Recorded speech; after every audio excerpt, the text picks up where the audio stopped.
Okay. We're on Kuf Lamed Zayin Amud Aleph, 7 lines from the bottom. Darsh Reb Nachman. So we had the machlekes on the top of the Amud of Kuf Lamed Zayin Amud Aleph, where Rebbe had said that if someone gave a shchimera, gave a gift to one person, and he says that if it doesn't, after the first person dies, go to the second to the third. We said that if the person who got such a gift sold it, the next person in line can take it away from the person he sold it to, because he wasn't an owner. He was just all he had was a kinyan Paris. Or when he says like I'm selling it to you, but you have to give it, it has to go to the next person when you die. All that person has a kinyan Paris, and kinyan Paris is like kinyan aguftam. Shimon Gamliel says no. The person who sold it is an effective sale because kinyan Paris is kinyan aguftam. So we're up to Darish Rav Nachman bar Rav Chizda. Esrog zeh nasan loch b'matana b'charecha leploni. Was someone gave a gift of a esrog, and afterwards he says, after you get it, after Reuben gets it, I want you to give it, like in a week. I want you to give it to Shimon. Not l'rishon v'yatzabai. If when Reuben took it, he had it for a week, and he was yotze with it during that week. I guess it can't really be a week, because what do they do? What's the sheni doing with the esrog really? Probably wants to do it, after 3 days, and then the second half of Yom Tov, the second guy can get it. But anyway, this is not love dafka really. But anyway, the Rishon can be yaitz with it. This is going to depend on machlekes of Rabbi Shimon Gamliel. If you say kinyan Paris is kinyan haguftami, so Reuven was only allowed to have it for 3 days. That means he's only allowed he gets the use of it for 3 days, and he has to give over the esrog. So if you say kinyan haguftami, so he owns the esrog fully during that time. So he could be yaitz with it. That's a according to Rav Shimon Gamliel. According to Rabbi, he says kinyan Paris is lavki kinyan haguftami. The first one should not be able to be yaitz with it. So affect the Gemara. So that's the Gemara's assumption that our machlekes of kinyan Paris, kinyan guf will be reflected in this example of someone who sold an esrog for 3 days, and then he says, "I want you to give it over to the next person."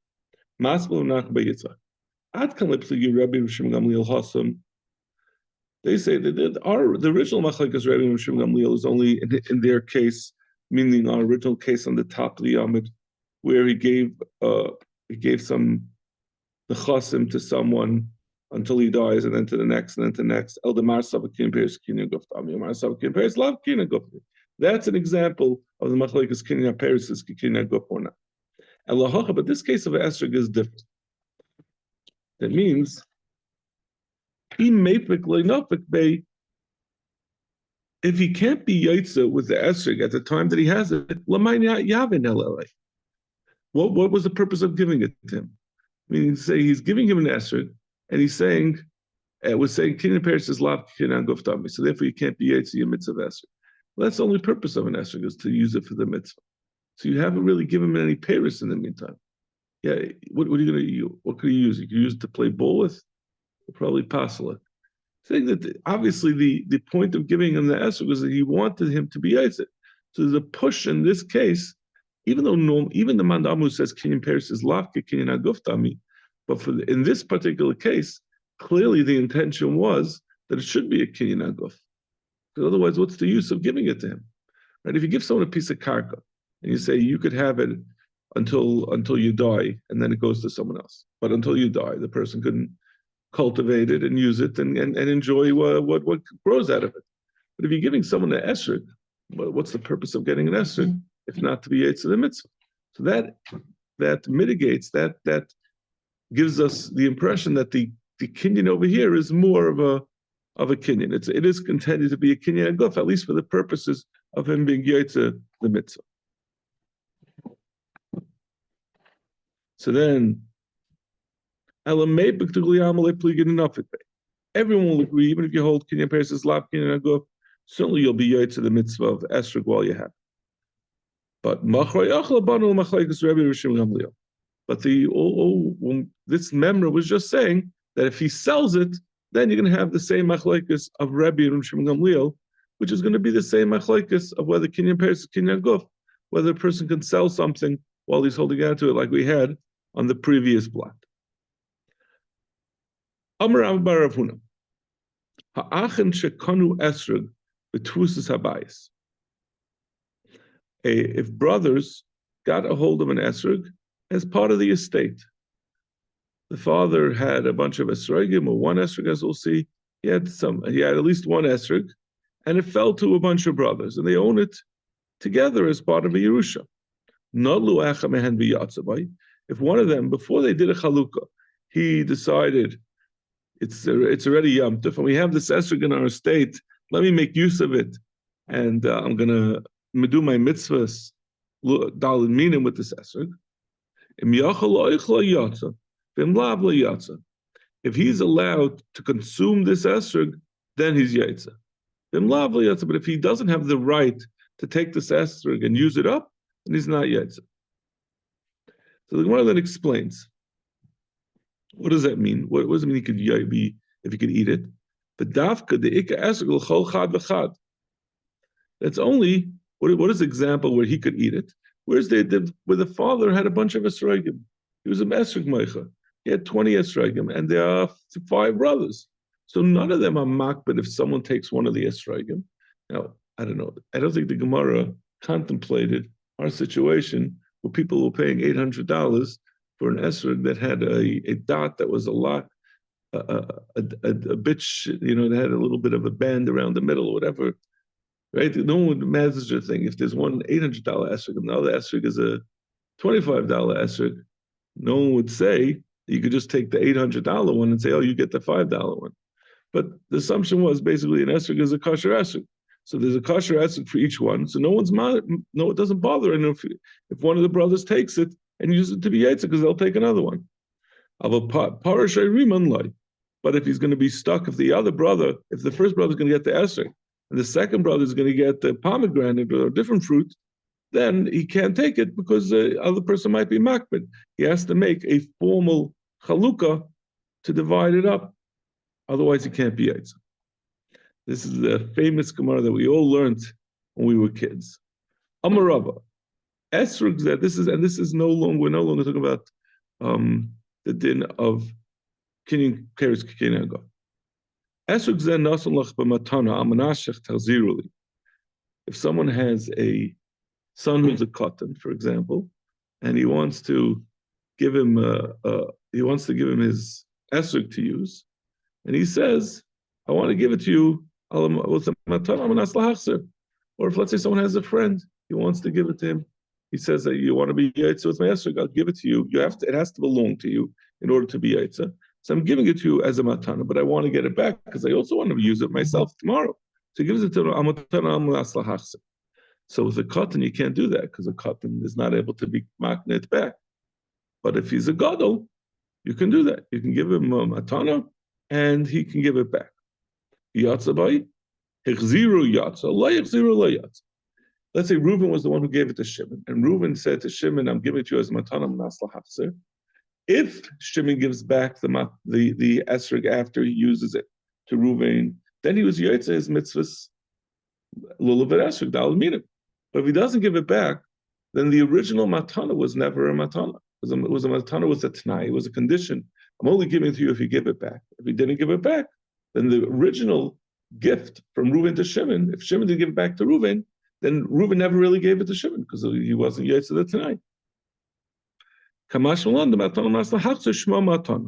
You see from here, but however, that in the interim, if you do make a matana minas, so we don't say the whole thing's a farce, and he's really just lending it to him, and you can't be yaitza with the mitzvah deraisa with a borrowed esrog. No, it's a matana, and it belongs to this person. And when you return it back, it no longer is yours. But it's not we don't recharacterize it as a loan. It remains a matana. Hahi esisa, the havale dikla ba'aradir of Bibi Barabai. There was a woman that had a date tree on the land of Rabbi Barabai.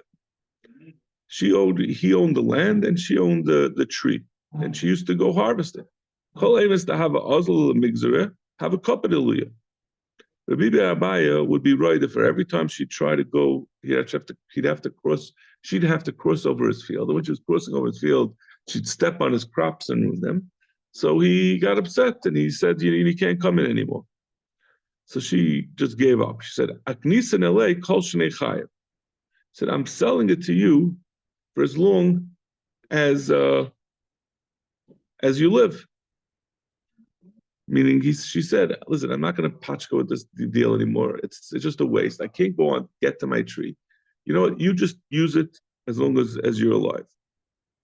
Azal Iyu, Rabbi Abaya, who now had a Kenyan payers, he went, he gave it to his son who's a cotton. He gave the rights over to him. Amr Huna Breder of Yeshua, Mishum the Awesome Malloy, Amrisa Milo Malyusa. He's made like a pun. Says, since you came from this place, Muloi, you're doing something that is basically has a mum in it. You're doing something that's incorrect. I feel Reb Shimon Gamliel, even Reb Shimon Gamliel, who says a Kenyan Paris is Kekinyan Agof, like Kamar, he only said that if you gave it to a Rishon, and then the Rishon, he said that it goes to the Rishon, that's a Kenyan Paris, and then when the Rishon dies, it goes to a Sheni. So Reb Shimon Gamliel said that if the Rishon sells it, it's going to be a good sale, and therefore the Sheni won't get it. That's only where, remember, the case was of the Yaakov said, I'm giving it to Reuven, and when Reuven dies, it goes to Shimon. But if Yaakov had said, I'm giving it to Reuven, but if when Reuven dies, it goes back to me, then he wouldn't have said it.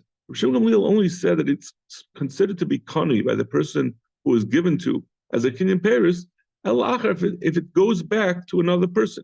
But if he makes it that it's going to go back to himself, then he never said the din of Kenyan Paris, Kenyan Agov. So over here, this woman had told her Bibi that I'm giving you the tree for as long as you're alive, but when you die, I want to get it, because then once you're stopping harassing me every time I go to the tree, then I'll be able to use it. So since she really retained a much bigger portion of that tree, she didn't give it to him and then it goes to a third person. She says, I'm just giving it to you temporarily as a Kenyan Paris. Even if Shimon Gamliel, who says that a Kenyan Paris is Kenyan Haguf, under those circumstances, he'll concede that there's no Kenyan Haguf. Amar Rav Nachman. Shar ze nasan lach b'matan. I'm giving you this shar. Amanash tachziru li, on the condition that you return it to me. Amatana amanas lahachser. Hekdishai. So we said before, matana amanas lahachser is a good matana, as long as the return is done. It's a t'nai is mekuyim that you return it. Hekdishai. But what if the person who received this matana, the person who got the shar, was makdish to shar for zero, and then he says, "Listen, here's your shar that I was makdish it. It belongs to the Beis Hamikdash, but I'm giving it back to you. Here's your shar. Now it's going to have to go to the Beis Hareza mukdashu muchsa.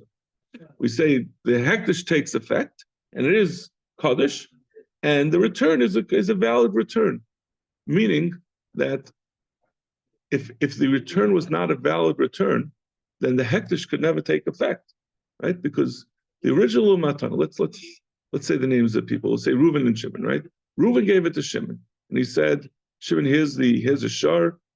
Our almanasi, return it to me in a week. And 3 days later, Shimon has the shar, and he's makdish it.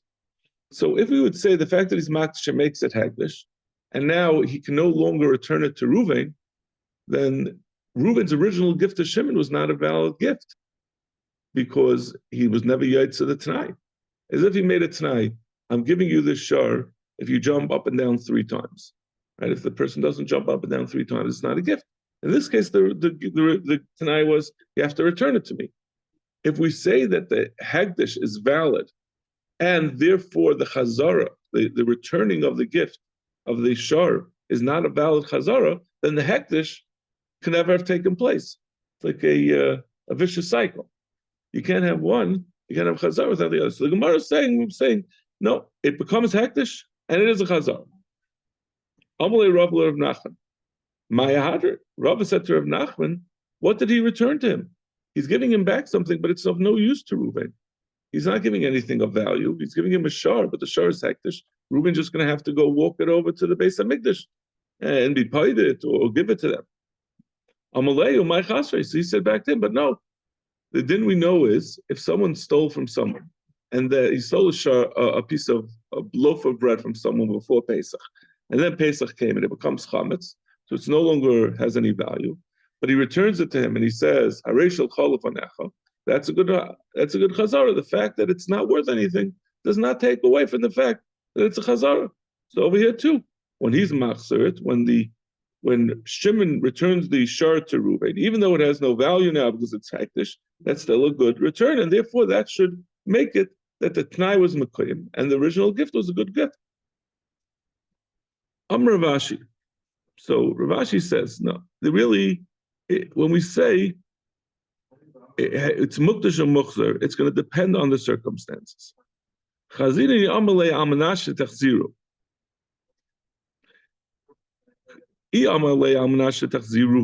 If he says on condition that you return the shar ha'hadre, then Eina Chanami, the din would be like we just said, that in the end we say that Hareshel Cholov Hanecha is a good chazara, and therefore the Tanai was Mekayim, and it was a good gift originally, and therefore it's going to remain hukdash, and Taka, the poor Ruvain, is going to have to hand it over to Hekdash. The Amalei Almanashe Tachziru Li. If Reuben had said on Manasseh, you return it to me, then he's saying, I want you to return it to me, but I want it to be not the regular din that a chazara could even be haresh al cholov hanecha even without any value. Saying return it to me, that's not a return to me, that's returning it to me, then I have to give it to Bezin. You're not giving me anything. So in that case, it would not work. Amar Rabbi Yehuda Amar Shmuel, hakosav nechasav la'achar. Someone, this is going to sound very strange. If Reuben says, I'm giving my nechasim to Shimon, and Shimon says, I don't want it. Kana. Shimon is kainet, in spite of his saying he doesn't want it. Even though he's yelling and screaming, he's saying, I don't want it. Now, this sounds very strange. You know, how can you force someone to take something against his will? So the Gemara is going to explain. Rabbi Yechanan says you're not kindness. That makes sense. So we understand Rabbi Yehuda Amar Shmuel. Rabbi Yehuda Amar Shmuel, you don't understand. Rabbi Yechanan makes sense. He's not kind. He doesn't want it. Amar Rabbi Mamal v'loy pligi. Says it's not a machlokes. Kam b'tzavech mikara. That which we say he's not kind of, like Rabbi Yechanan says, that's when, as soon as Shimon received the gift, he says, I don't want it. So of course, if you want to reject the gift, you have the right to reject. No one can force you to take something against your will. That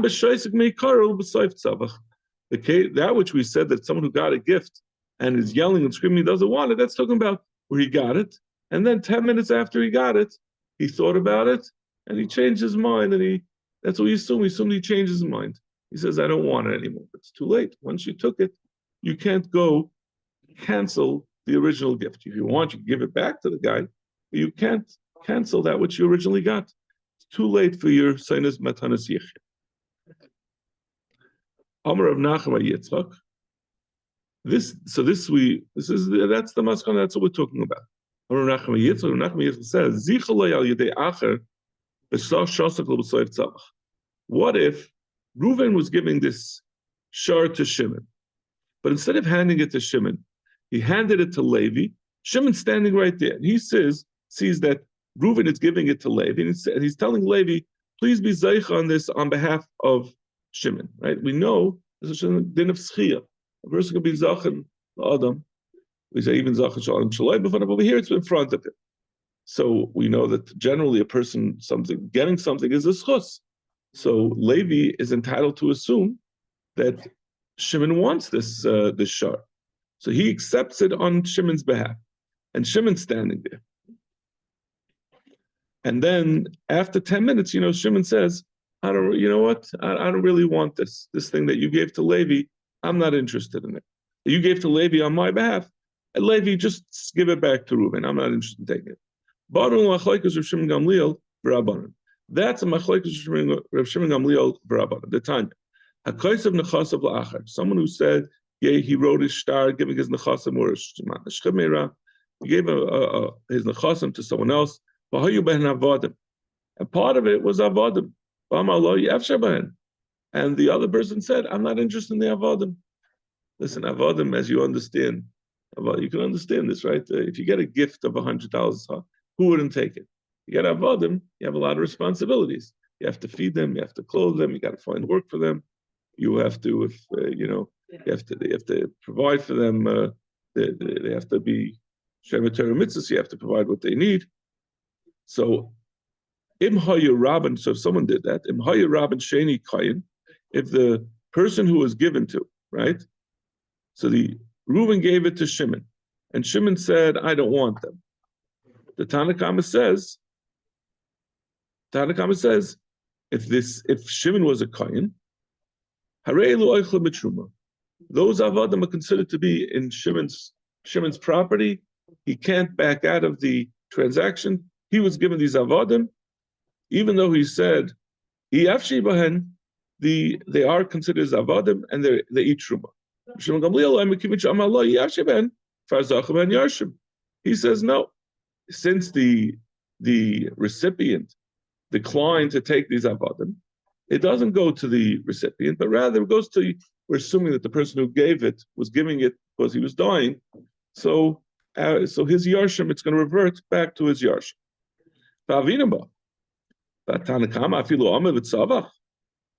How could it be that we say that even though the Shimon is saying, I don't want to take this Eved, he has to take the Eved, and now they become able to eat Truma if he's a Kohen?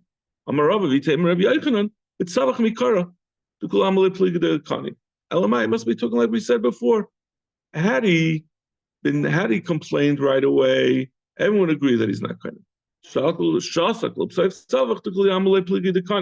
And if he was quiet and at the end he complained, like we said before, we said that there's no machlekes about this. In that case, we would say he was just changing his mind, but he originally agreed, so that he's going to be kind of in spite of his protestations.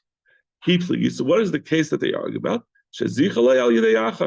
Where Shimon, Reuven did not give the Eved directly to Shimon, but rather he gave it through Levi. He gave the Eved.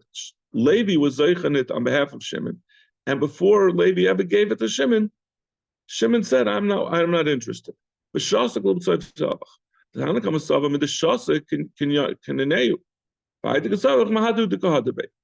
in spite of the fact that it was done through a third party, it's the same din as if any time of Amma it was Shasak and then he was Tzavach. That since he was Shasak, that's too late, and now he's being Chayzer, and his Chazar is not going to help. When he complains at the end, really it means that from the beginning he never wanted it. The Haidloit Tzavach, that which he didn't complain until this point, why don't we say like we always say? Why is it any different? It was done through a third party that we say that when he complains later, when he didn't complain at the beginning, but he complains later, that we would normally say that it doesn't help to complain later. It's too late. You already accepted it. But over here, the Savakila Matul Yadai Mayat Savach. Since it's going to Levi, and Shimon never got the Eved himself, he's saying, I don't have to say anything until I actually get the Eved coming to my hands. I don't have to complain. So it's not that he really accepted from the beginning. He never wanted it. He didn't feel it was incumbent on him to complain until it actually came to his hands. So even if 10 minutes later he pipes up and says, I don't really want this, just because it dawned on him that, he has to say something. But at the beginning, he didn't think he had to say anything because he didn't realize that the Kenyan was going through and he was being zeichen. Tana Rabban. Shchemei Rasha Amar. Tnu Masayim Zuz Leplini. B'shos Meis Leplini. Ba'arba Meis Leplini. A Shchemei Ra who did a matna. Shchemei Ra who he gave orally, he distributed money, and he gave 200 to one, and then 300 to the second, and 400 to the third. We don't say that it's looked at as consecutive matanas. That first he gave the $200 matana, then the 300, and then the 400. Lefikach, but rather it's looked at, they were all given simultaneously. Lefikach, yatzal ashtar chayiv. If it turns out this guy who's making himself look like a big donor, it turns out that he had the creditors, and now they're coming and they're saying, we have to take away money from these matanas that he gave because he owes us money from before he gave it away. That person who has the creditor can take from all of them. He has to take from all of them. He can't go normally the way it works is when someone, let's say Reuven gives to Shimon one day, and then he gives to Levi the next day, and he gives to Yehuda the third day, and then a creditor pops up, a Balchayv comes and says, I was owed money prior to all this. He can only take from Yehuda.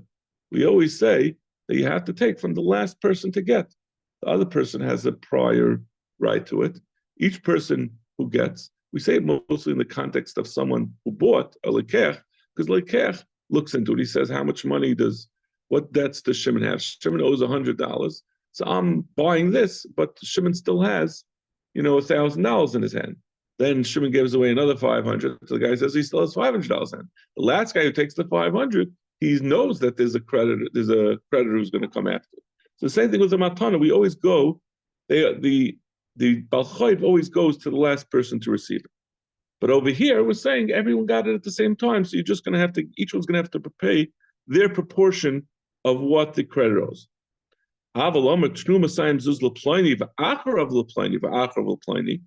But if he said give 200 to this one, and then afterwards give 200 to 300 to the next one, and then give 400 to the last one, in that case, since he made it clear that he wants them to be one after the other, when they're simultaneous, it's going to be treated as consecutive matana. So you take from the last one. He doesn't have, you go from the one before him. And if he doesn't have enough, then you'll go to the first one. Tanarabban. Shchemera she'amar tnu masayim zuzul ploini b'ni bechor koroi. Shchemera who says, give 200 zuz to my son, who's my bechor koroi as is appropriate for him.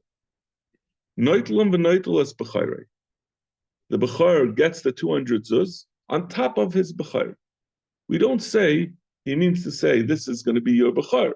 He's saying, I want to give you something in addition to your bechor.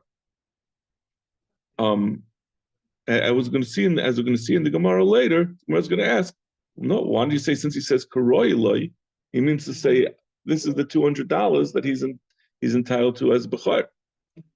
But if he says given the 200 zuz as his bechira, then the bechar has a choice. When he could take the 200 as instead of getting his share of bechira. Let's say the total amount of the whole Yerusha was $250. So or $300. So as a bechar, I guess it wouldn't make a difference. Let's say it's $250. So his bechor chelik would be 2/3 of, and he had one brother. So his bechor chelik would be 2/3 of 250, which is less than 200. So he'll say, no, you know what? I'm taking the 200 that my father gave me as a matnas chibmeira. So he gave me a choice to take it out as bechor or as a matanos. I'll take the matana, which is more than my bechor. He says, give this 200 zuz to my wife. So obviously, when a wife dies, she's entitled to a ksuba. Noit losen, but Nutella says ksubas. In that case, she takes both the matana as well as a ksuba. But in Amr big ksubas, if he says it's intended to be for a ksuba, yada al yaina, then it's up to her. Ratzon noit losen, ratzon Nutella ksubas. So then again, she sees which is more until to either take the 200 zuz or the ksuba. Obviously, if she's not a psula, then the normal ksuba is only 100 zuz. If he said, give the 200 zuz to this person who's malchayev as is appropriate. In that case, again, he's going to take both. He'll get the 200 zuz, and he'll also get the 5. But if he says, then he has to take it. If it's less than his chayv, he can only take the amount of his chayv. He can't take more, as the Rashbam explains, because more is treated as ribbis. If he's going to give him, he's saying he's giving it b'chayvai, he can't say he could take more, he chooses to take more in return for the chayv, because that essentially is ribbis. So now the Gemara asks, both about this, in either case, before, not talking about the case where he says b'chayvai, or he says karoila, where he said that it means in addition. So why did we say in all these cases, if he says karoila, that you get both? Why do we say he can take both the 200 zuz as well as the chayv? Maybe he means he should take kafi what the chayv is, and he's referring to the chayv. It's a payment of the chayv.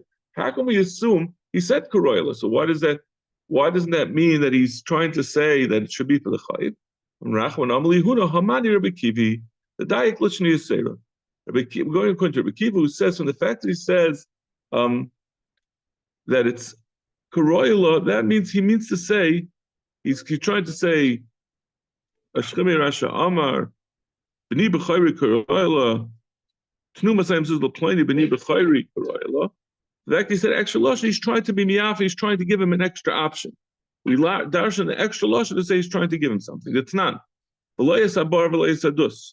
We've come across this halacha a number of times in Bava Basra.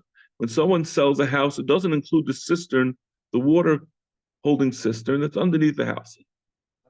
Even though he said, I'm giving you the whole depth and the whole height of the house, a cistern is considered an independent asset. It's not connected to the house, and therefore it's not given. And the recipient, the person who got the house, the person who sold the house and retained this bar and dus has to buy from the purchaser a path to get to his cistern. Chama say he doesn't have to buy a derech. And we said over there, this has to do with whether you hold adam be'ayin yafa meicher or be'ayin rag meicher. U'moider Rabbi Kiva, but Rabbi Kiva is moider, but the natural amalei chutz me'elu, if he said, I'm selling you the house except for the cistern, then in that case, he doesn't have to purchase the right to pass over the house that he sold. And what's the reason? Because he didn't have to say Sha'amalei Chutz Me'elu. He didn't have to exclude the cistern. Like we said, standard is a cistern is not included. From the fact that he repeated himself and he said, and I'm not including the cistern, it means he's trying to keep something else in addition to him. So what he's trying to keep for him is the right to pass over his land that he sold. So the same thing over here. Since he didn't have to say it and he did, so he's coming to add something. Since he didn't have to say, I'm selling it for my as for my bechar, to my bechar, and he said it, he's trying to add on that he's trying to say that he's going to give him both, not just but also this on top of it. Okay, we'll stop over here.